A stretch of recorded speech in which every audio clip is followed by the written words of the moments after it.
안녕하세요. 현생정보입니다. 최근 우리나라 연간 보행 교통사고 사망자 수가 작년에 처음으로 1000명대 이하로 낮아졌다는 도로교통공단의 발표가 있었는데요. 하지만 어린이 보호구역, 이른바 스쿨존에서 발생되는 사건 사고는 여전히 끊이지 않고 있는 상황입니다. 아이들이 교육을 받는 학교나 유치원 등의 시설 주변을 보호하기 위해 설정된 어린이 보호구역을 다른 말로 스쿨존이라고 하는데요. 대개 학교 정문으로부터 300m 이내의 통학로에 지정됩니다.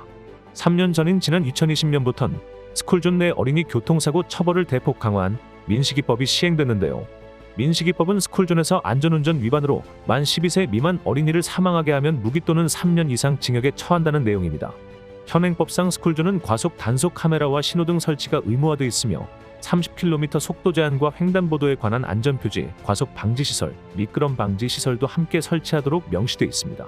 그런데 스쿨존 제한 속도의 경우 도로 사정이나 교통량, 시간대 등 여러 변수를 따지지 않고 일괄적으로 속도를 제한해 운전자의 불편을 초래한다는 지적이 꾸준히 일고 있는데요. 그래서 정부가 운전자들 사이에서 논란이 많았던 스쿨존의 제한 속도와 관련한 가이드라인을 9월 이후 내놓을 계획이라고 합니다. 이미 서울과 대구 등 일부 간선도로 내 스쿨존에서는 속도 제한을 시범적으로 완화하고 있는데 앞으로 나올 가이드라인을 통해 적용 범위를 더 확대할 것으로 보입니다. 현재는 서울과 대구 등 간선도로 스쿨존 8곳에서 오후 10시부터 다음날 오전 8시까지 제한 속도를 시속 30km에서 40에서 50km로 완화하는 방안을 시범적으로 운영하고 있습니다. 그렇다면 앞으로 어떻게 바뀌게 되는 걸까요? 경찰청은 현재 30 제한 속도를 일괄 적용하는 스쿨존에 시간대별로 제한 속도를 탄력적으로 적용할 수 있도록 하는 기준을 마련하는 작업을 하고 있는데요. 차로의 숫자나 표지판 경보 등과 같은 시설물 존재 여부 등 다양한 변수를 종합적으로 검토한다는 방침입니다. 구체적으로는 가변형 속도 제한 시스템을 적용할 계획으로 안개나 눈, 비와 같은 악천후가 발생할 때 속도 제한을 잠시 낮췄다가 기상 상황이 안정되면 기존의 속도 제한으로 바꾸는 탄력적인 시스템을 스쿨존에 도입한다는 겁니다.